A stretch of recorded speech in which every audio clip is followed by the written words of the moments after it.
everyone, and welcome to From Permission to Personalization, activating first-party data the right way.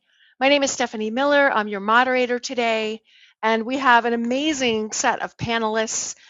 Corey Hanza, VP of Strategy for Access Marketing Company, Zanti Ho, President of Media Valerie LLC, and Owen Jennings, who's Senior Director of Product at OneTrust. Just as a reminder, if you have any questions or comments during this session, please drop them into the chat, and we have time at the end for Q&A.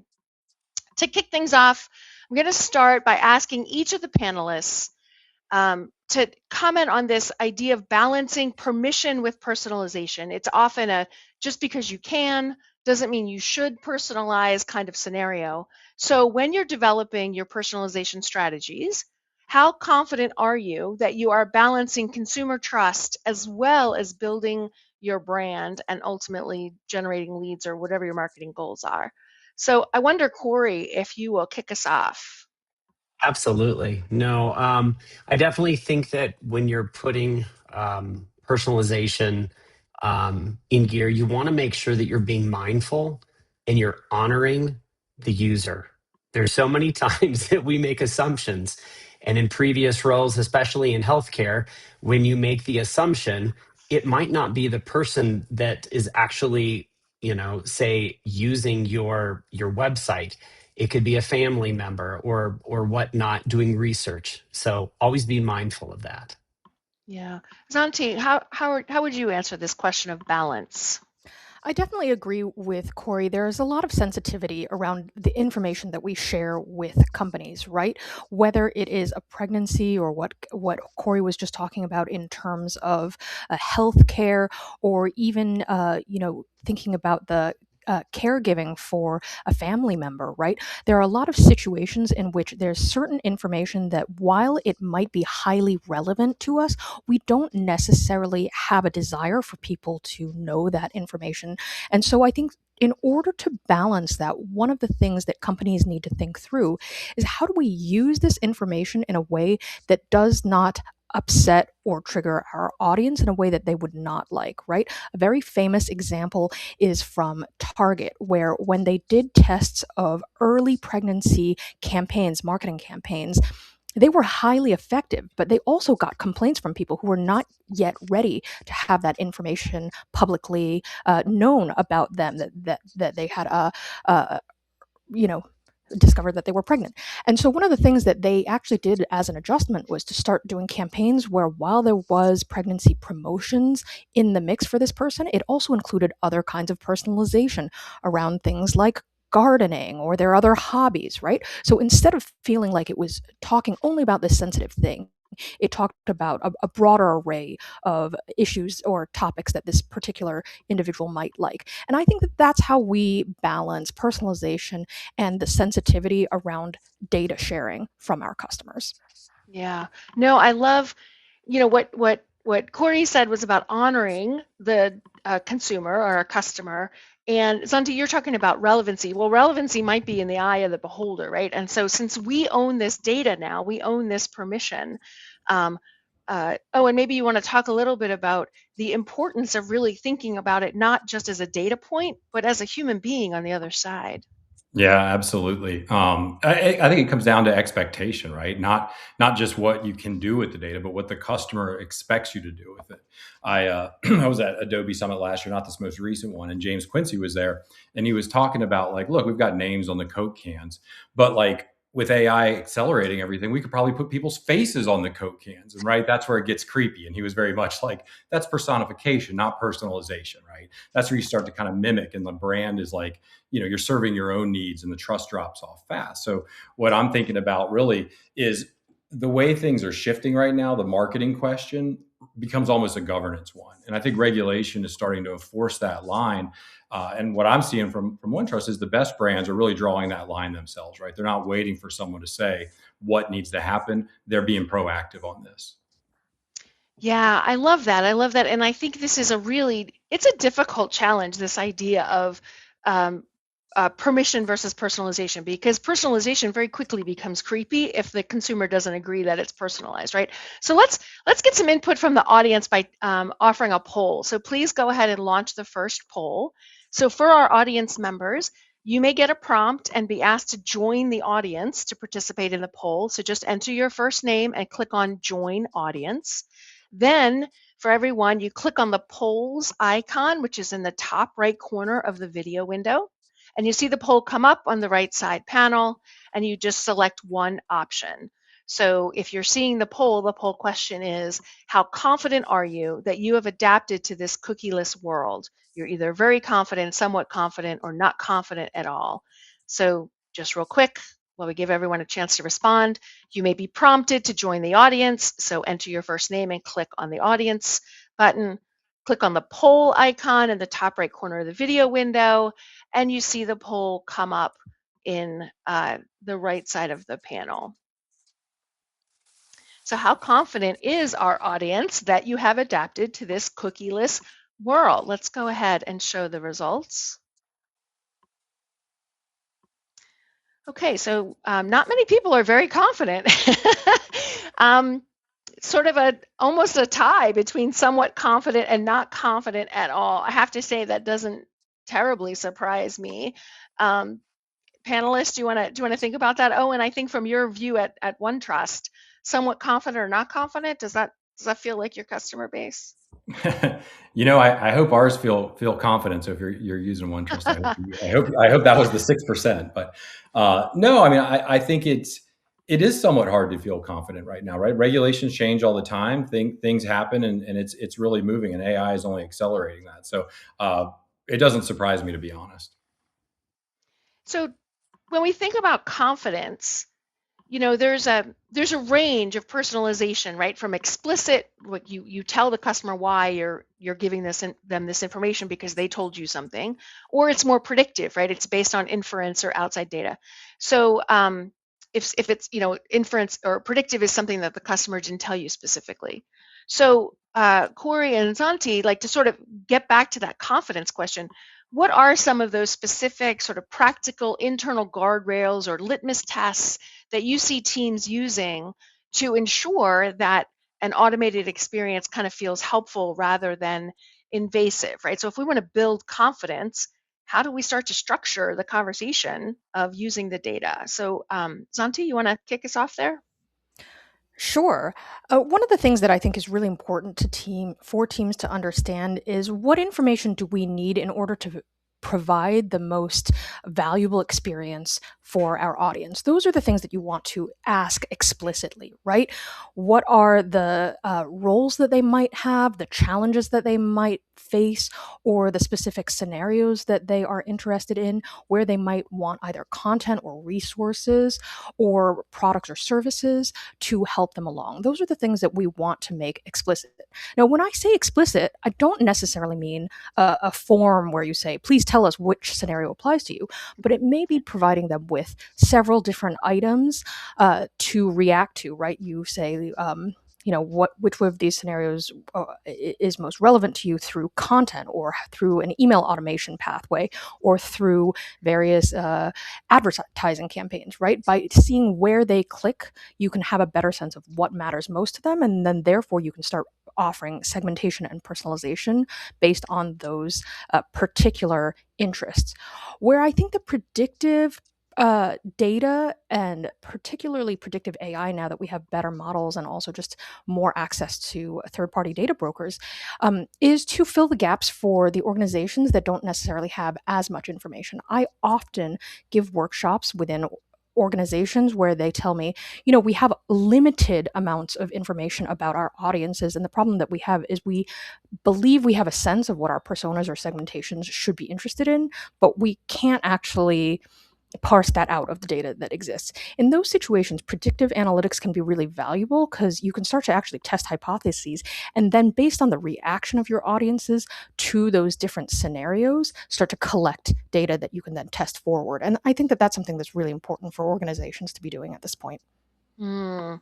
Yeah, you've brought up a lot of really cool ideas that are these are practices we've been using for a long time, right? Like so responding to behavior in addition to explicit inputs as well as um, intent signals and testing.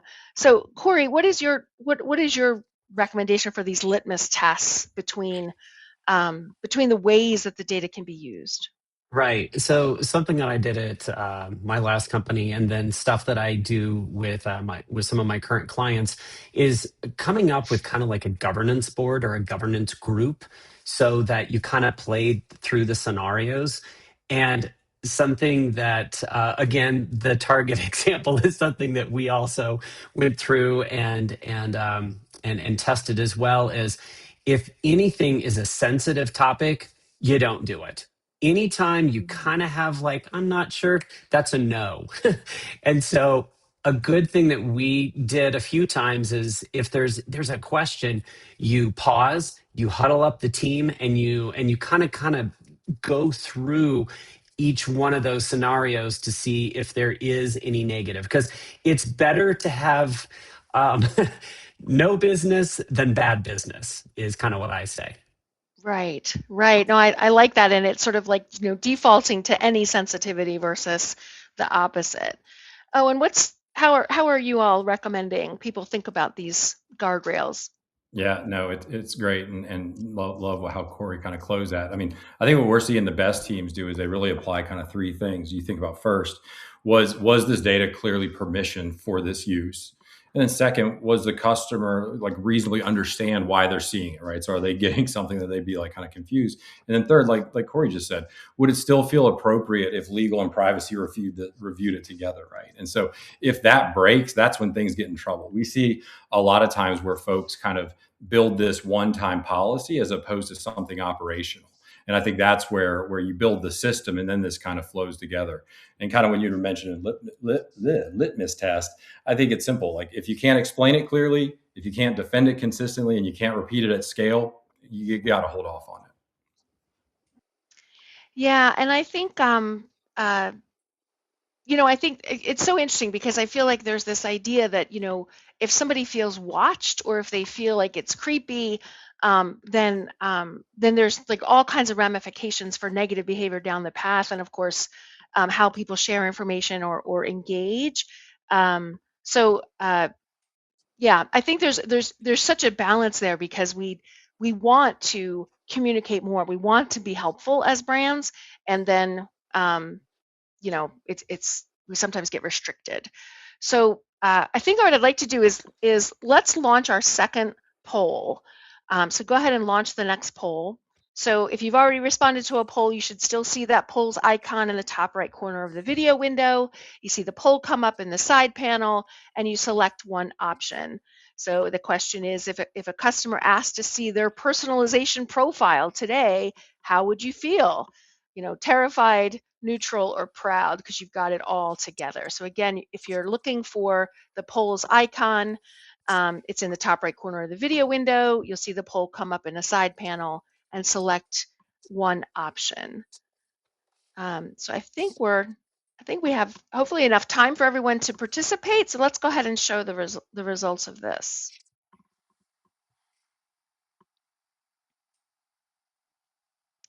Yeah, so we didn't have a lot of confidence that we had our data together, right, as a group here, but we feel kind of neutral about people asking for their personalization profile. So if they ask for the personalization profile, they're basically saying, "Show me what you have on me," and so I'm glad to hear that only 28% are terrified. That seems like a really high number. Um, Santi, what is your reaction to this audience Yeah, response? I mean, I think that it demonstrates that there's still a long way to go, particularly around many different industries. Many of my clients are in B2B spaces, and one of the things that I hear is oftentimes data hygiene is something that they have not yet really fully tackled as an organization. And I think that if that's the case, then of course, being terrified or being on the nervous end of neutral is probably to be expected. But I think that it can really be an opportunity for organizations to actually build trust when they share this information. Some of you may remember that a couple of years ago, Meta, the parent company of Facebook, actually suggested to people that they go into their Facebook or their Instagram personalization profiles and look at the topics that had been selected for them, and to eliminate anything that they felt was either not appropriate at all or no longer relevant to them. And I was among the people who did that. And I had a friend who said to me, I went in there and I cleared absolutely everything out of it. And I said, I actually think that that's a mistake, because now what you're doing is allowing them only to show generic ads to you. And I would still rather have a more personalized, relevant experience as a consumer than one who just gets a whole bunch of ads for things that I'm not interested in, right? For instance, my brother is a gearhead and he would probably love to get car ads, but if you showed those to me, I'd be like, I live in New York City. I don't even have a car. I don't have a garage. I have nowhere to put any of that stuff. So don't show it to me, right? But I love seeing things for plants. I love gardening. So if I am offered the opportunity to, again, review my options, make sure it's still highly relevant to me, that's a trust building exercise. And again, whether you're B2B or B2C, this is actually something that we see from time to time. Organizations actually explicitly call out, please, this is our once annual check.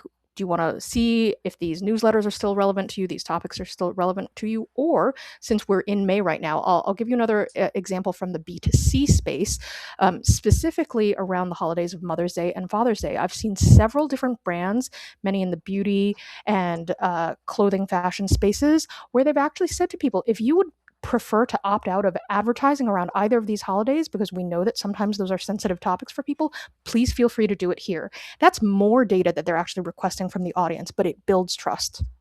Yes, I love that example of the holidays and being sensitive to people's situations. But I have to say, I don't see a lot of brands doing that sort of explicit ask.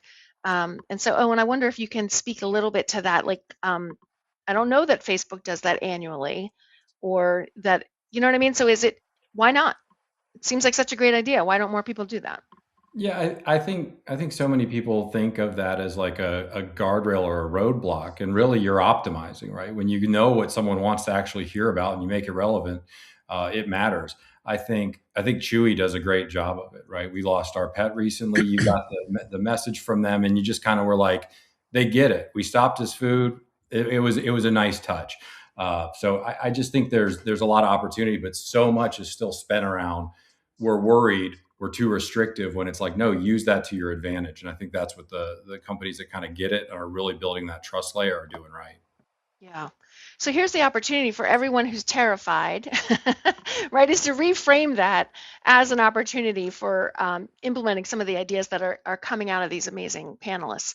So let's move over, and Corey, I'm going to look to you first on this one, but let's shift to the elephant in the room for all marketing discussions today, which is, with the rise of AI, what are the opportunities for using personalization for segmentation through some of these AI tools? Corey, you want to give that a shot? Yeah. So, I mean, the one thing that I work with some of our clients, because, not everybody has this endless, bucket of money or the money tree. So, a lot of times what we try to like to do is have set up a scrappy MVP where, we use some of the regular AI tools that we have access to, like a Claude or a Chat GPT, and we kind of run through different scenarios. Here's an example with one of our clients. They're trying to have a B2B career page to try to bring in some HR leads. I mean, we can go through the traditional way of the firmographics, the demographics, basic behaviors, and just try to target certain individuals. Well, instead, in an AI driven piece, what we can do is we can actually peel back the onion and take a look at the intent signals that we're getting. And this is just going through your GA4, your Adobe Analytics, HubSpot, whatever the case is, and picking some of those signals for searches, repeat visits, form fields that may be started or whatnot. And then based on that, you're taking anonymized data. You don't know who these people are, and you kind of insert a lot of that data into, say, Claude or whatnot, to see if we can find some patterns. And then based on that, we can kind of build a basic scoring model. And then from that, we can actually activate, whether it be email, on-site, or even ABM for the most part. And then one other thing that we've done with some of our B2B clients is even using some tools like Intentico, where we use it to see what the intent is from a social standpoint. There's people that are making comments on LinkedIn and stuff like that, and if you can get some of those signals ahead of time, it's something that really could be beneficial to the corporation. Yeah, I love that. I love that. And the MVP model is always a good strategy. Santi, I know you do a lot of work with implementing AI in this area. So, what are some of your best tips? Yeah, absolutely. I'm excited about this question because I actually have a streaming course that's just come out on marketing profs that's all about this topic. And one of the things that I tell folks is that you have this huge opportunity now to use AI to help scale insights, right? Many of us as marketing teams don't necessarily have a dedicated data analyst on our team. We might have to share a data analyst with other teams or within our organization. We just don't have the headcount for that, right? And the AI is really valuable in layering on top of our various data tools. Now we have Copilot and several other tool packages. Even ChatGPT and Claude have added layers to better interpret things like Excel or other spreadsheets. So you can now get more insights out of the information that you have available and better connect the dots. The other thing that I think is extremely valuable for teams to look at is what are the AI augmented tools that allow you to scale some of the work that you're doing. That can be around things like testing, right? So my friends at Optimizely are doing some really great personalization testing campaigns within their tools.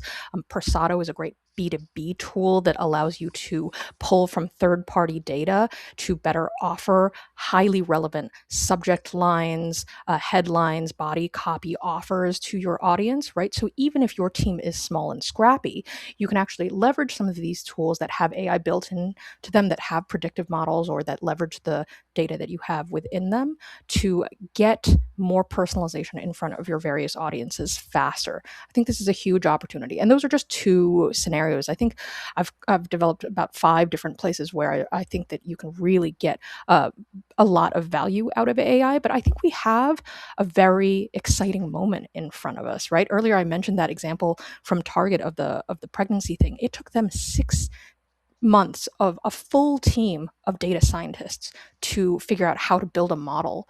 This was in 2003, so we're talking a long while ago, right? Now, if you think about it, you could practically do that in 3 queries. You could say, show me all of our customers who have identified as pregnant. Let's look at what that first trimester of pregnancy looked like for them in terms of buying behaviors. Now create a lookalike audience of our current customers and use that as a marketing segment moving forward. 3 queries and you're done, right? That's the power that we have at our fingertips with AI. Yeah, I love that. Thank you for laying it out that way, because I think, really at the end of the day, as we all evolve from this conversation, we look at the same things that we always looked at, right? We look at tools and talent and technology, right? And tactics, I guess. Tools and technology are the same thing. But and so across those 3, AI fits in each, right? It can expand your talent, it expands your technology, right? And it can inform your tactics. So I think you've sort of laid out a way for all of us to think about that. So we're gonna come up against our Q&A from the audience. So I want to just remind everybody in the audience to just put any questions into the chat, and we'll get to them in a minute. So in about 3 minutes or so, I want to talk about honoring consent, not just as a legal issue, but as more of a value exchange. So I think throughout this conversation, um, we've sort of hinted around this idea of intent, right? Like, where do these signals turn into intent? And if the intent isn't super clear, should you do nothing? Are there opportunities? So, how are you all thinking about this idea of a value exchange, like using first party data as a way to build relationships and trust? So, Owen, do you want to kick us off on this one? Yeah, sure. I mean, I think I think we went from the collect as much data as possible era, right? Just get it, just get the data. But now you got a bunch of data and you don't know what to do with it. You can't use it, and so I think like consent isn't intent per se; it's trust, right? So when someone gives you that permission, but they haven't told you what they want yet, that's the moment you can kind of like go a little deeper, right? Like it make it useful for them. I'm asking for this because you're going to give me this. Make it the value exchange, like you said. So, I mean, what I've seen, like some of like our customers use it for education, use it for clarity, not conversion, right? Don't make it about this thing. You're just, oh, I see what they're trying to do. Help someone, bring them along with that journey, because when you handle that moment well, then intent shows up later, and it's obviously much stronger at that point. Yeah. And as marketers, I mean, we want to be helpful, right? Especially in B2B, right? Like we want to bring people along their path. So Corey, how are you thinking about this move to value exchange from just are we following the law? Well, I mean, I think just because you have it doesn't mean you have to activate on it. And something that Owen was talking about was starting. And I think that that's the key thing, starting that relationship. Don't just go right into the deep end. Kind of work that relationship, start broad and kind of bring it in. Because having that conversation straight on, is going to help you avoid, other issues and whatnot. And you don't really need to skip ahead. Yes, I like that very much. And I love how you all are doing this. Like we're weaving in these really smart marketing truths that have been around in marketing forever. And I love that because it sort of suggests that, this move to a first party cookie world doesn't change fundamentally our marketing principles. But Zanti, what do you think? Is that Yeah, true? well, I think that one of the things that Owen and Corey both sort of alluded to is that we have to earn the right to know our customers, right? They're not going to give you all their information on day one. And quite frankly, a lot of customers are put off when they are immediately asked a whole bunch of things right at the beginning of a relationship with a brand. By providing that value exchange that you were talking about, Stephanie, I think that we can demonstrate to them, hey, we can give you things that help to solve your problems, to address the questions that you have, that help somebody in your role. And through that relationship building, then we can continue to collect data. And that's one of the reasons that I think that collecting data about our customers really has to go hand in hand with a strong content marketing strategy, because by delivering that value to our customers at each checkpoint, we have an opportunity to get to know them better.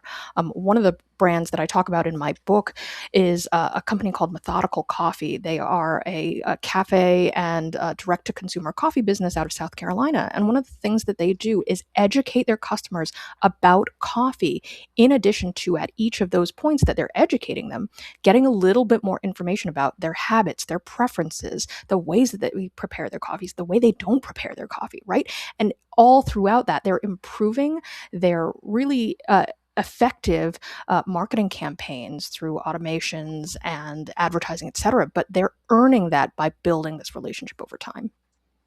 I love that. Yeah, and I love this idea of earning the right.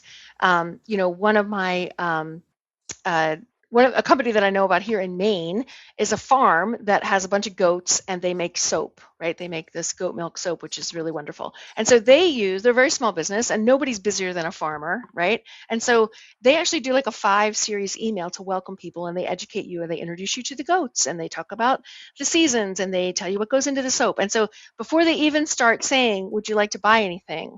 They do that. So I feel like what you just described is possible for any size business, which is really encouraging, right? So one quick final question, then we're going to get to the Q&A. And this is a true or false, so we're going to go hopefully quickly. But is it possible for a brand to actually be over personalized to the point of diminishing returns? Like, can you go too far? True or false? Corey, what do you think? I definitely think true. You can definitely over personalize. Again, talking about sensitive topics, not all signals equal intent. If I'm shopping for a Pokemon something, that doesn't mean I like Pokemon. Maybe my niece or nephew does. So Zanti, is it possible to over personalize?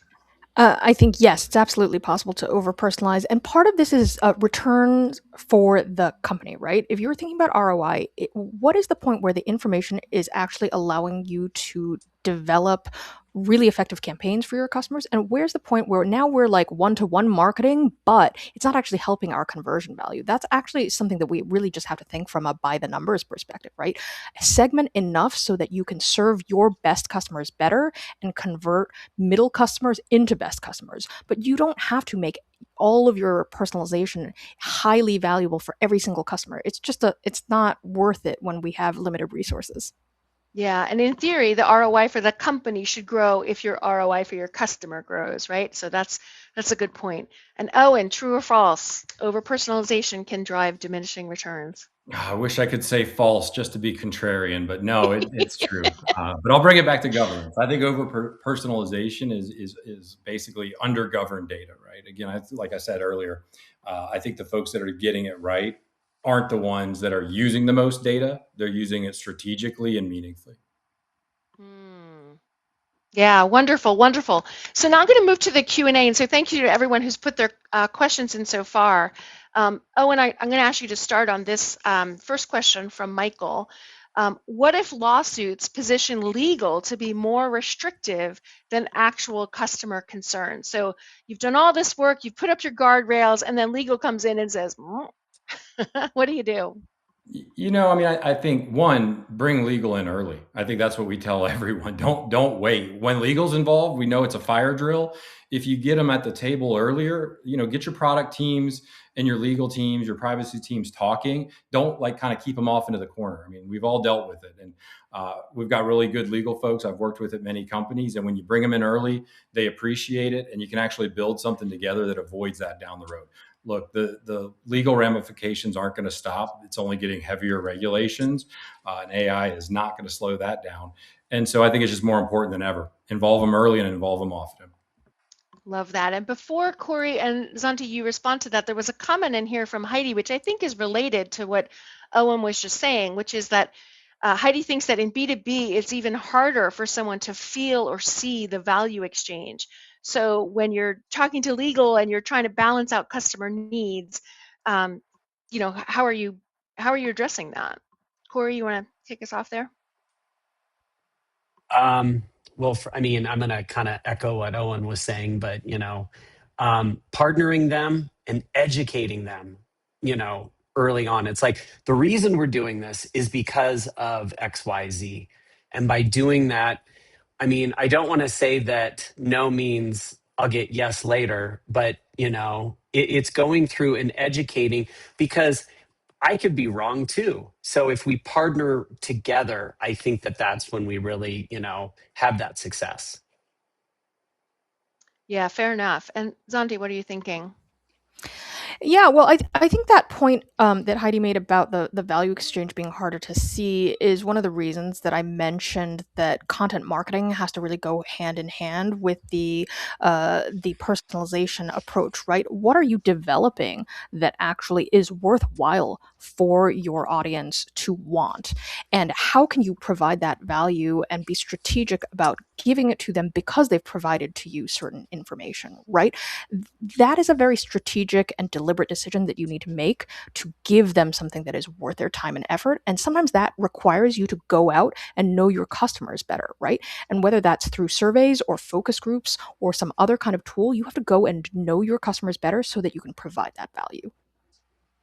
Agreed. And I'm loving the synergy between the questions and the answers that y'all are giving, even though they're done asynchronously. So Mark is making a comment question saying, one area that's broken is that a consumer is searching for a product online at multiple retailers and then gets bombarded by everybody, even though the person purchased at one of them. So the marketers lack that signal, and so every other competitor is still chasing you online. So thoughts about how to tackle that kind of a situation. I think Zanti, you were kind of getting to it, right? Do you want to? Sure. Yeah. I mean, it's funny because I've experienced this exact experience as a consumer many a time. And I actually think that we as marketers need to train our customers better, that they have the right to give feedback. I actually will click on the button in the top corner of my ads and say no longer relevant to me. And when it asks why, I'll say bought product already, right? That's feedback that's actually good for the advertising networks. And that's good for the advertisers because then they don't waste ad dollars showing to somebody for whom it's not relevant.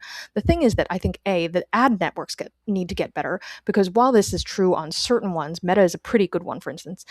There are platforms, LinkedIn, I'm looking at you, that don't do a good job of collecting good data back from the audiences that they're serving ads to. So we need to improve the product itself, and we need to educate our customers about the fact that they have the right to tell us no thank you to ads. Yeah, and as advertisers, we have some influence on how the platforms set up their set up their targeting too. So I think that's an opportunity for all of us to give that feedback. Max has a question. How deep should you crawl the site when it comes to lead scoring or discovering intent? He's saying he imagines it's pretty deep, but maybe not comprehensive of the whole site. Should you focus on just a couple of intent areas? Who feels they want to answer that one?